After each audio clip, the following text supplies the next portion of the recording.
Hi! The sun is finally out in the city, but I think for the sake of this video, I actually need to close the curtain, right? Okay, that's way better. Welcome back! In today's video, I want to share with you 7 mistakes that beginners make when they learn Reiki or just energy healing in general. Hi there, my name is Wendy. I am a full-time Reiki Master Teacher and a spiritual life coach. And over the past years, I have helped hundreds of people, especially women, go from feeling overwhelmed and disconnected to realigned and balanced so that they can now live a more fulfilled life and a more authentic life. So what are mistakes that you can make at the beginning of your energy healing journey? Let me start by saying that when it comes to learning Reiki or energy healing in general, there is no right and wrong, and there really are no mistakes that you can make because everybody can learn Reiki, and what truly counts at the end is simply your intention. So as long as you are working from a clear heart, meaning that you are working with good intention, there is nothing that you can do wrong. However, there are a few things that may block or slow down your healing journey. So let's address what the 7 common mistakes, quote unquote, are. Mistake number 1, having unrealistic expectations. Sometimes when people discover Reiki, they are naturally very excited and they may expect miracles to happen. And while miracles do sometimes happen, it doesn't happen overnight. And I always like to compare energy work to sports. When we do fitness or we go to Pilates class, we may feel really good afterwards and we may feel our muscles the next day and something did happen in our body, but we are not going to see overnight results. We are not building up muscle just from one single session. And it's the same with energy work. So the key is truly consistency. While you can and should expect miracles to happen, don't expect them to happen right away. Actually, one of the many things that I personally like about Reiki so much is that it is a very gentle approach. You will see results, but they do take time. So one way to deal with this is to keep a Reiki journal and just journal your experiences along the way so that you actually notice the progress that you are doing and the transformations that are already happening in your life, even though sometimes they may be subtle. So just trust the process and just be open for the miracles, but go in without expectations. Mistake number 2 is doubting your own energy flow. Sometimes people want to learn Reiki or they are interested in energy healing, but they think that they lack some certain skill or that they are not meant to do something like that. And that is just not true. Like I already said in the beginning, everybody can learn Reiki. And again, the key is just to trust the process and just reconnect to your intuition. Actually, when you learn Reiki, it's not something new, but it's more like a coming back to what has always been there. When we think about babies or newborns or even during pregnancy, it is a very human and natural reaction to use our hands for healing and use our hands for connection. So a mother that is carrying a baby naturally puts her hand on her belly to connect with the child. And even when we hurt ourselves, say we bump our head, we automatically put our hand on the spot that is hurting. So as you can see, using our hands for healing is very human and very natural. So really trust that you as a human being are naturally born to do this.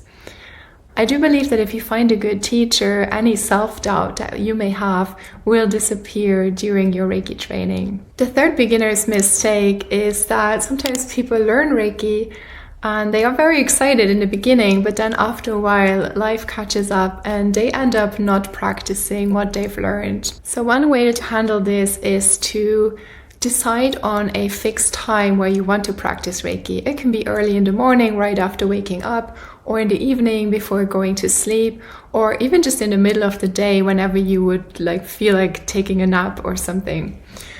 Also, I always emphasize that Reiki should never ever become another bullet point on an endless to-do list. So if you feel like it is adding pressure to your day instead of taking pressure from it, then maybe just put it aside for a while, take a pause, and then come back to it whenever you feel like starting again. And then this time do so without putting any pressure on yourself. I always say a little Reiki is better than no Reiki at all. So even if it's just a couple of minutes or just a short meditation, it is perfect. And just trust that you find your own rhythm after a while. Another thing that I noticed in my own journey as well is that the more you practice, the more effortless your Reiki practice becomes. Meaning that during the day, you might find yourself connecting even unconsciously to life force energy and just having it flow freely in your life. It can be as simple as going for a walk. I would look at a tree or hear the birds, and in an instant, I just feel a rush of life force energy just float through me, and that feels as efficient as a full treatment. Mistake number 4 that beginners tend to make is that they think too much instead of feeling more. So when we learn the different hand positions, for example, sometimes students ask very specific questions, and you can tell that they are too much in their heads and not enough in what they are actually feeling. And I noticed that in my own journey as well, especially in the beginning when I started to read lots of books and dive very deep into the topic. The information that I gained was very valuable, but it also took away parts of my intuitive approach because I was so focused on what I learned that I lost connection to what was always there and just my natural way of working with energy. That's why I emphasize in all my courses the importance of intention. Intention is key, and if you are working from a clear heart, it doesn't matter how exactly you do a certain hand position or how you do your invocation ritual. Just trust that you are exactly doing what you're supposed to do, and Reiki is always flowing where it is supposed to flow anyways, right? I always encourage my students to be creative and just trust their intuition, and I truly believe that everybody has their own unique way of working with energy. The 5th mistake that beginners sometimes make is that they underestimate themselves or they use Reiki only for others. Those are 2 extremes, where the first one is that they lack confidence to work on others with Reiki, and the second extreme is that they only use Reiki for others. How do we approach those problems? Especially in Reiki 1, it is all about your self-healing journey. So if you focus on that first, everything else will develop naturally and over time. You may notice after a while that you actually want to use Reiki on family members or friends, or you may notice that Reiki to you is a very personal technique and you don't really want to share it with others. Just don't hold yourself back if you actually want to work with others, but you are scared or you're not confident enough.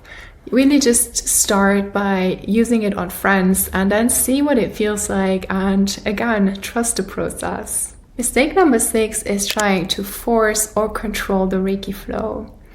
Reiki is life force energy, and just like water, this energy flows exactly where it can go and where it needs to go. As Reiki practitioners, it is very, very important to stay grounded and humble and just know that we are nothing but a channel. So we are creating a connection between the living being and life force energy, but we are not in control of what happens. So remember, your job is not to control the energy or decide where it goes, but just to create a safe space so that it can actually flow. The last mistake number 7, is being impatient and rushing through the different Reiki levels. Again, this is something that I can completely relate to, especially in the beginning when you discover Reiki. You may be completely excited and you just want to become a Reiki master as soon as possible. And while that is totally understandable, it is not really beneficial to your healing journey. When we look at our educational system, it is very normal that we are hardwired to think that an end goal is actually the goal. But in Reiki, the journey is truly the goal. It is not about having a certificate or completing a program, but it is truly about what the journey brings you. If you notice that you become a bit impatient, you may want to reconnect to your why. So your intention for starting Reiki in the first place. I'm sure you didn't want to learn Reiki to have a certificate, but you probably want to feel more balanced or find new ways to be more aligned with yourself. So whatever it is for you, that's the journey, right? Reiki truly is about the journey and it's not a destination. Now, with these 7 mistakes in mind, like I said in the beginning, there is nothing that you can do wrong, really. I do believe that if you find a great Reiki teacher, you don't have to worry about any of these. If you want to learn Reiki and you do happen to live near Vienna or you're willing to come to Vienna, I would be so honored to meet you in one of my in-person group classes.